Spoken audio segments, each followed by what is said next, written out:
Saya berikan judul Iman Grade A. Maksudnya Abraham. Ibrani pasal yang ke-11. Sambil kita buka, saya ingatkan bahwa iman kita jangan asal-asalan ya. Perhatikanlah kualitas imanmu. Beli sayur jangan yang layu, beli yang segar supaya sehat, apalagi kalau dimakan salad, dimakan cara mentah. Beli daging juga, daging kan ada grade-nya. Ada yang alot, yang keras sekali, tapi ada yang wagyu. Kalau daging sih mahal, tapi kalau firman itu for free. Karena itu imanmu jangan tanggung. Pastikan imanmu itu wagyu. Iman kita itu sungguh-sungguh. Kualitasnya diperhatikan. Jangan sampai setengah-setengah takaran. Iman itu jangan pura-pura. Iman itu juga jangan sampai kita itu tidak menentukan kualitasnya, tidak dipikirkan lagi kenapa kita beriman. Iman itu bukan teori. Iman harus segenap hati. Makanya itu saya berikan judul Iman Grade A, supaya kita betul-betul mengalami yang terbaik dari Tuhan. Ibrani pasal yang ke-11 itu di Alkitab kita judulnya saksi-saksi iman. Ditulis di situ The Hall of Faith, bukan Hall of Fame. Kalau di Amerika, di Hollywood ada Hall of Fame, ada bintang-bintangnya, lalu setiap nama-nama bintang film yang legendaris ditulis di sana.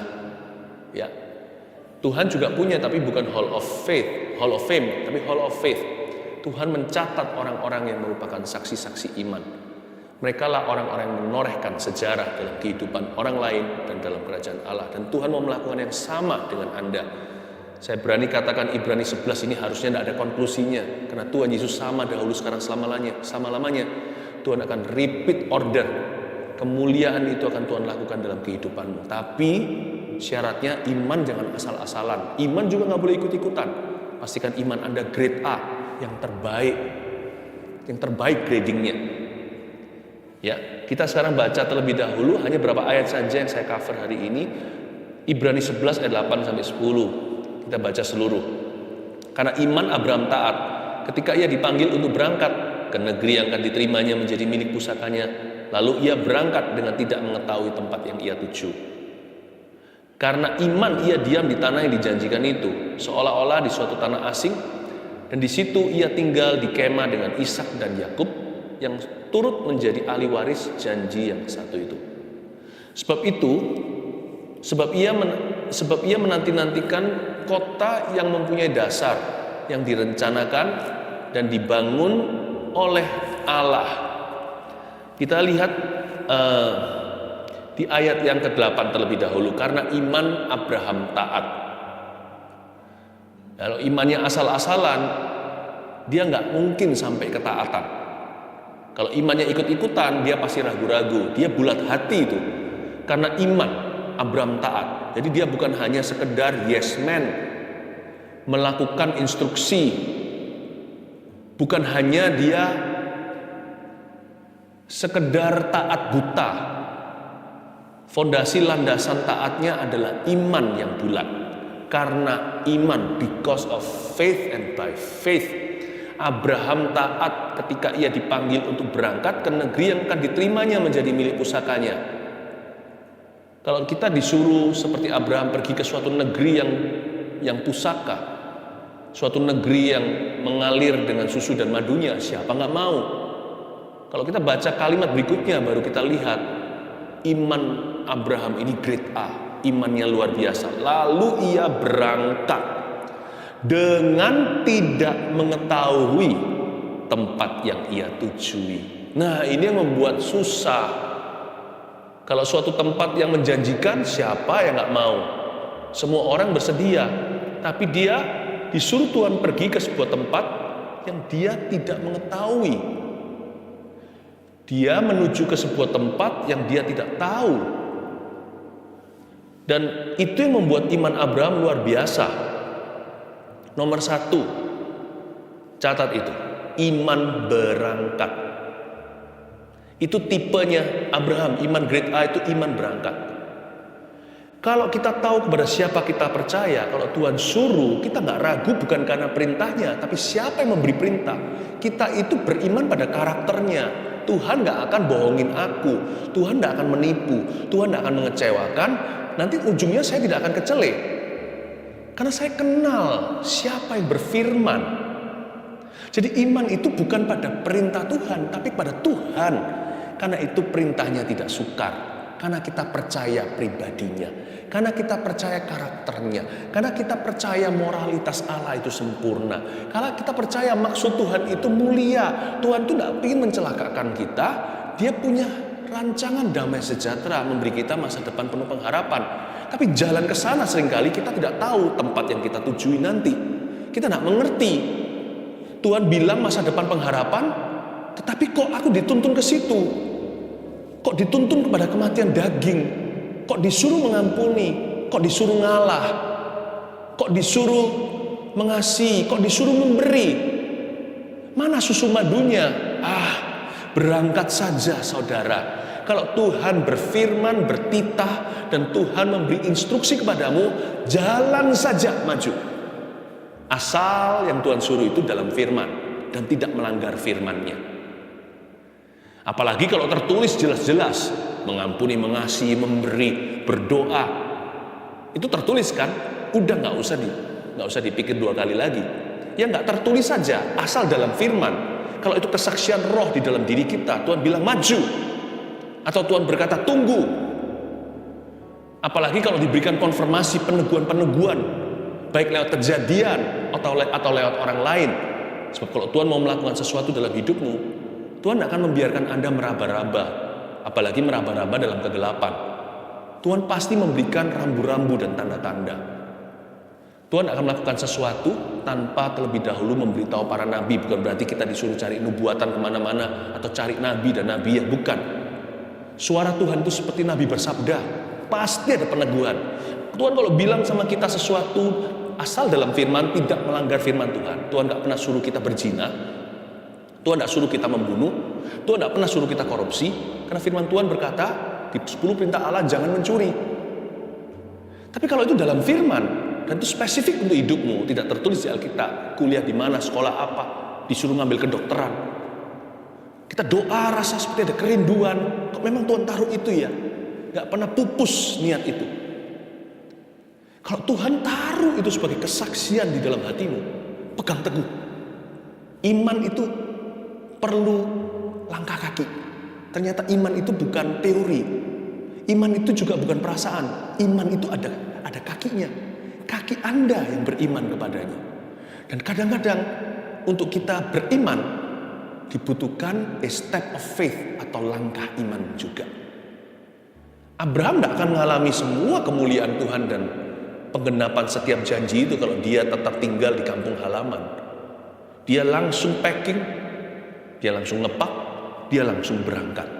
Imannya Abraham itu grade A.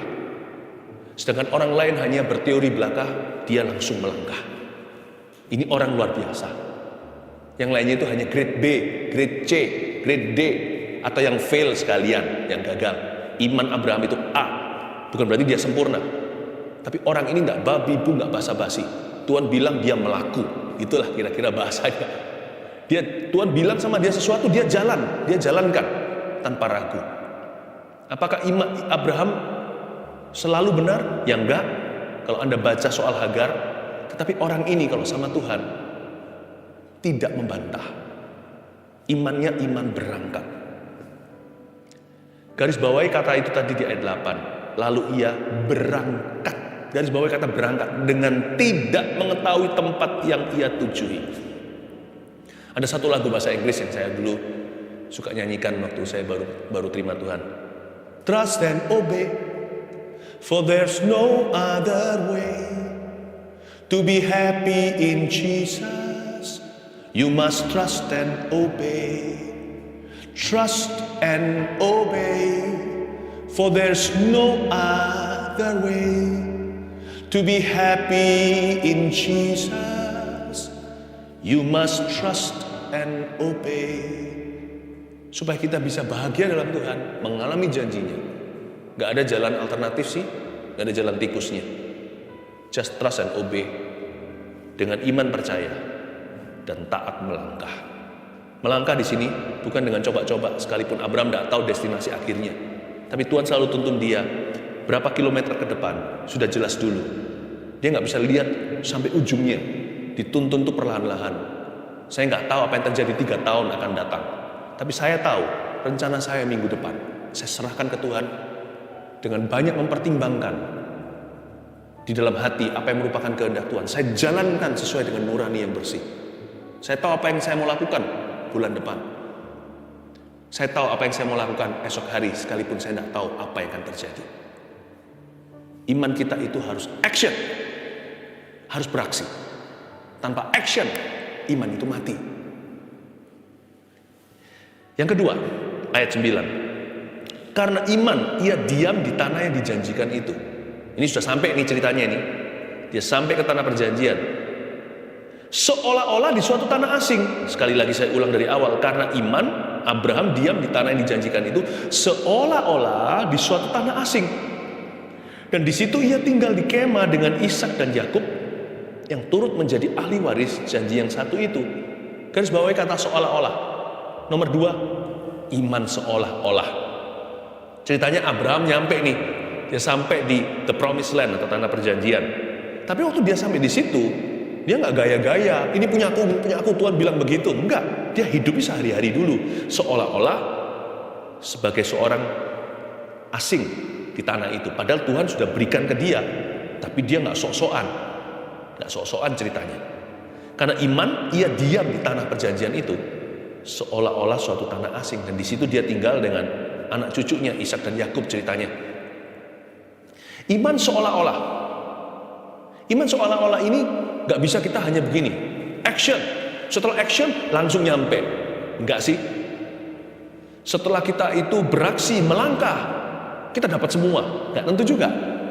Iman itu perlu ketekunan. Disinilah di stage atau di level ini, iman seolah-olah. Dia hadir, dia sampai di sana. Lalu ada banyak adaptasi yang harus terjadi. So much adjustment. Segala sesuatu baru. Dia sebelumnya di tanah kelahirannya, sekarang di tanah perjanjiannya. Dua hal itu berbeda. Abraham itu, dia itu berasal dari negeri penyembah berhala. Tetapi sekarang dia dipindah ke tanah perjanjian. Ada banyak sekali penyesuaian yang terjadi. Dan Abraham harus membaharui akal budi. Waktu dia di sana, dia harus mengingatkan dirinya sekalipun sehari-hari dia hidup sebagai orang asing. Kan dia nggak boleh seenaknya tempat ini tempat gua. Kan ada prosesnya untuk dia bisa memenangkan tanah perjanjian. Nanti sampai Yosua. Tetapi sekarang dia harus mulai bercokol di sana. Mungkin mulai bercocok tanam. Dia mulai bangun infrastruktur kehidupan yang baru di situ, yang orang-orang situ anggap dia itu orang yang sangat beda dengan mereka. Yang lain menyembah berhala, dia menyembah Allah Israel. Ada banyak fondasi yang harus dibangun, tapi dia nggak boleh hilang visi. Karena iman itu memang ketekunan sih. Iman seolah-olah itu membuat dia harus terus setiap hari secara sengaja memberitahu diri, aku memang orang asing di sini, tapi aku juragan tanah. Tuhan berkata tempat ini milikku dan keturunanku. Jadi dia harus selalu mengingatkan dirinya. Pembaharuan akal budi terjadi. Tiap hari dia harus renungkan firman yang dia pernah dengar. Keturunanmu akan jadi berkat sebanyak bintang di langit. Sedangkan dia masih belum punya anak waktu itu.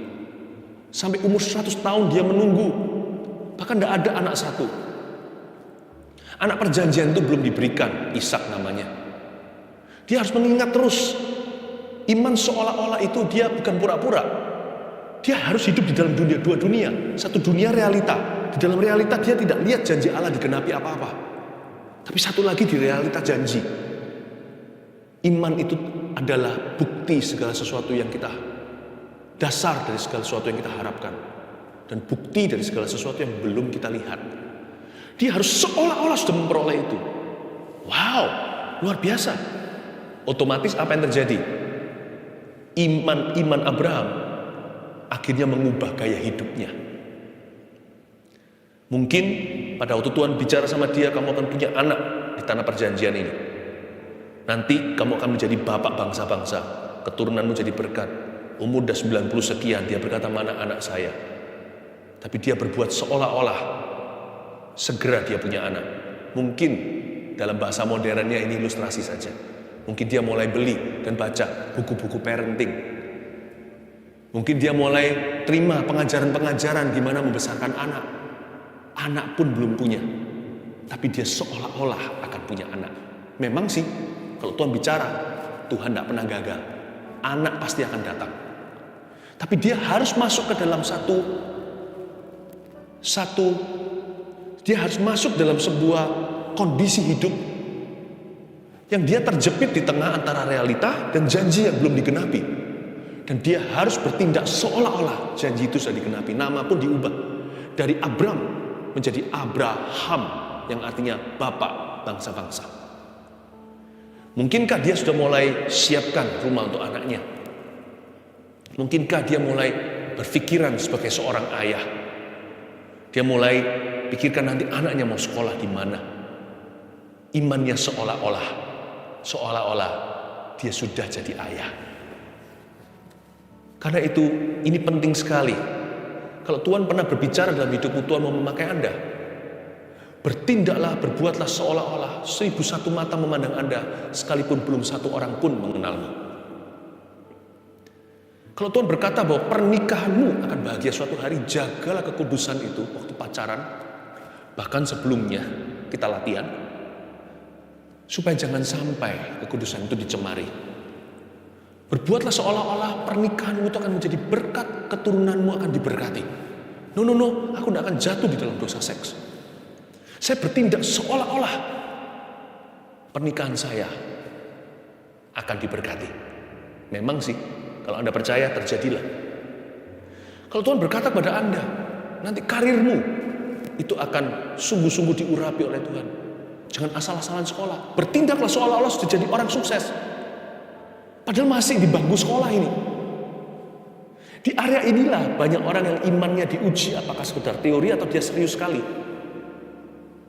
Iman yang tidak mengubah gaya hidup seseorang, lifestyle-nya tidak berubah gara-gara imannya, itu iman adalah tong kosong nyaring bunyinya. Tidak ada kuasa di dalam. You have to believe to the point that your life is changed by your belief. Kita harus percaya sampai titik hidup kita itu diubahkan karena percaya kita. Makanya jangan sembarangan percaya. Percayalah firman Tuhan. Percayalah apa yang Roh Kudus taruh di hatimu. Apa yang sesuai dengan firman ini. Percayalah apa yang tertulis dalam Alkitab. Believe with all your heart. Dari sejak saya belasan tahun, umur 18 terima Tuhan, saya selalu meyakinkan diri saya sendiri, Tuhan mau pakai saya, Tuhan mau pakai saya, Tuhan pakai saya. Pelayanan saya belum ada apa-apa, hanya bantu untuk ringkas-ringkas keyboard, kabel. Waktu itu kan saya termasuk dalam tim praise and worship. Wah, elit kan? Tapi bagian kulinya ringkas-ringkas itu, karena saya sekolah di luar negeri, Gereja Indonesia tidak punya full timer. Kami ini loh siswa-siswa yang sekolah di sana yang harus volunteer, harus sukarela. Pelayanan saya sederhana, nggak tampil nggak apa, tapi saya ingatkan diri saya sendiri. Philip Mantova, jaga dirimu, kamu pilihan Allah. Bukan karena ministry saya yang saya lakukan, tapi karena janji yang saya pegang dengan segenap hati. Saya nggak berani ngawur, bicara saya tata. Meskipun selalu salah bicara. Hidup saya tata. Meskipun masih jatuh bangun sebagai anak muda. Tetapi karena saya menata dan karena saya menerjang arus, jatuh pun bangun lagi. Tapi kalau saya terima apa adanya jatuh, ya sudah, saya bisa jatuh gak bangun lagi. Saya beritahu sama diri sendiri, aku dipilih oleh Tuhan, aku dipilih oleh Tuhan. Bertahun-tahun kemudian, belasan bahkan, atau puluhan, saya baru melihat hari ini, apa yang Tuhan lakukan, janji itu benar. Saya bukan orang gimana, enggak. Janji itu sebagian besar masih belum digenapi di hidup saya, masih di depan. Tapi paling tidak saya melihat secercah penggenapan itu. Ya, tidak sia-sia di masa muda ku jaga kekudusan seperti biji mata. Jaga ya, imanmu harus seolah-olah. Your faith must change your lifestyle. Kalau Anda percaya doa Anda dijawab, Hiduplah sesuai dengan jawaban doa itu. Hiduplah dengan cara demikian. Ini bukan pura-pura atau sandiwara. Ini seolah-olah. Iman itu harus mendahului cetusannya. Gaya hidupnya harus menyesuaikan dengan apa yang dia imani. Kalau iman kita di sini, hidup kita sudah seolah-olah itu terjadi. Sebab iman adalah bukti yang belum kita lihat. Dasar semua yang kita harapkan. Abraham itu di ayat 9 inilah tantangannya, dan dia pas, dia lewat. Makanya dia punya iman itu grade A. Iman yang tidak asal-asalan, nggak setengah jalan. Ayat yang terakhir, ayat yang ke-10. Sebab ia, ini Abraham, menanti-nantikan kota yang mempunyai dasar, yang direncanakan dan dibangun oleh Allah. Garis bawah itu, sebab ia menanti-nantikan, garis bawah kata menanti-nantikan. Yang ketiga, iman menanti-nantikan. Ini iman tipenya Abraham, yaitu iman yang bagus, quality. Imannya grade A, sungguhan. Imannya menanti-nantikan.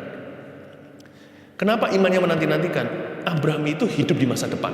Meskipun dia sekarang seolah-olah di masa kini dia kerjakan, lakukan bagiannya. Dia hidup di masa depan. Iman itu sebagian besar kan untuk apa yang belum terjadi, ya kan? Sebagian besar, bukan segala sesuatu tentang iman itu selalu berhubungan dengan apa yang belum terjadi. Sebagian besar kita beriman keselamatan kita, bukan? Sudah masuk surga belum? Belum nih, masih hidup, sekarang masih di bumi. Tapi kita hidup untuk surga. Kita hidup untuk upah surgawi kita. Karena kita tahu ada kebangkitan orang mati. Belum terjadi, belum terjadi. Tapi kita hidup sehari-hari menanti-nantikan saat keselamatan itu datang. Tapi jangan cepat-cepat, jangan lekas-lekas. Masih banyak tugas menunggumu dan menungguku. Hidup adalah Kristus, maka mati adalah keuntungan. Setiap kita itu hidup untuk nanti kita itu wisuda di sana. Mendengarkan suara Yesus berkata, baik sekali perbuatanmu hambaku, masuklah dalam sukacita Bapakku. Bukan mendengarkan, enyahlah kamu, hamba yang jahat, aku tidak mengenalmu, hai engkau pembuat kejahatan itu. Kita hidupkan untuk that hour, untuk jam itu, untuk saat itu, bukan? Sebagian besar daripada iman, bahkan iman sehari-hari, apa yang Tuhan janjikan, itu belum terjadi. Penggenapan janji Tuhan dalam hidupmu itu masih sebagian besar di masa depanmu. Belajarlah untuk bisa punya visi untuk masa depanmu. Iman itu harus menanti-nantikan. Iman tidak bisa berhenti sampai hanya beriman. Orang yang beriman pasti punya visi yang tinggi, pasti punya cita-cita. Orang yang beriman pasti punya pengharapan. Lalu hanya gigit jari di siang bolong doang? Enggak. Orang yang punya cita-cita dan serius dengan itu, orang yang punya visi yang membara untuk masa depan, orang itu pasti mempersiapkan. Saya baca sekali lagi ayat 10. Sebab ia, Abraham menanti-nantikan kota. Oke, sekarang kita bicara tentang arsitektur nih. Kota yang mempunyai dasar, yang direncanakan, garis bawah kata direncanakan, dan dibangun oleh Allah, dan dibangun. Orang yang punya iman seperti Abraham yang grade A ini, yaitu iman yang menanti-nanti, orang itu pasti akan merencanakan hidupnya. Sekalipun dia tahu perencanaan itu tidak selalu terjadi sesuai dengan yang diharapkan, tapi dia pasti rencanakan. Sebab orang yang seperti ini pasti menantikan kota yang punya dasar, yang direncanakan oleh Allah, kan? Direncanakan bersama dengan Allah dan dibangun. Orang yang punya iman seperti Abraham, iman yang menanti-nantikan, pasti dia merencanakan masa depannya. Dan pasti dia mempersiapkan dirinya. Itu kata bangun artinya konstruksi. Bangun itu Anda tidak langsung datang bawa rumahnya langsung ditaruh di sana, langsung jadi. Tapi materialnya satu persatu, semennya, batu batanya, entah pakai apa rumahnya, kayunya, nanti semua partikel-partikelnya, sekrupnya, segalanya. Yang penting itu bukan blueprintnya. Blueprintnya itu sekali lihat dikerjakan berdasar itu. Tetapi pengerjaannya itu sama pentingnya, atau bahkan lebih penting. Kalau salah ya percuma blueprintnya. Jangan datang dengan sekedar gambar besar. Persiapkan hidupmu satu persatu sebagai bahan bangunan untuk visi yang dari Tuhan. Pakai waktu, persiapkan satu persatu. Kalau Anda mau menekuni bidang itu, Anda lihat loh, materialnya apa aja untuk membangun ke sana. Persiapkan itu.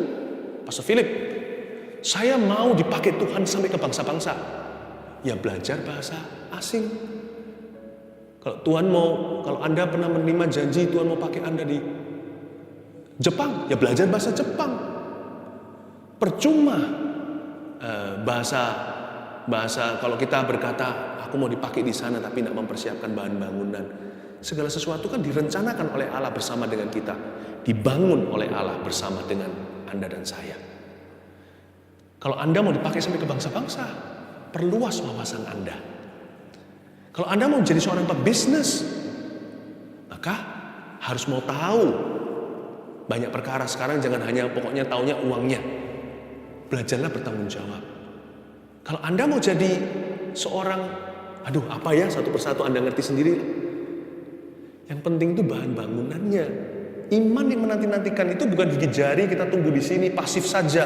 Nanti tiba-tiba simsalabim, abracadabra terjadi seketika. No, iman menanti-nantikan itu faith is not passive. Iman tanpa perbuatan itu mati. Iman itu selalu aktif. Aktif. Dia selalu mempersiapkan, dia selalu merencanakan, dia selalu membangun. Coba lihat, Anda lihat ujungnya yang Anda harapkan. Dan mulai cari bahan bangunannya apa. Aku percaya aku akan sembuh. Jangan hanya percaya untuk sembuh. Setelah Anda sembuh kembali berdosa, enggak. Sembuhnya belum datang, dosanya bisa berhenti dulu loh. Setelah Anda sehat terus, hidup harus berguna. Bukan buat foya-foya. Berarti sekarang kita bisa dong dipakai Tuhan sebelum kita sehat. Bisa. Jangan mengeluh tentang penyakitmu terus. Doakan aku. Iya dong, kita harus doakan. Kita saling mendoakan bahkan. Tetapi Anda tidak usah tunggu kesembuhan itu datang. Sekarang Anda bisa dipakai Tuhan. Tutur katamu lembut memberkati orang lain. Mendoakan seseorang. Oh, semua orang akan welcome doa hari-hari ini. Jangan tunggu Anda sembuh. Berguna dulu. Sambil menantikan kesembuhan. Sambil berdoa kota yang dibangun oleh Tuhan. Itu dia yang Tuhan harapkan. Jangan lupa iman grade A itu apa aja? Tipe Abraham kualitas Abraham. 1, iman berangkat. 2, iman seolah-olah. 3, iman menanti-nantikan. Saya yakin mujizatnya pasti akan terjadi. Tidak ada yang mustahil bagi Tuhan Yesus.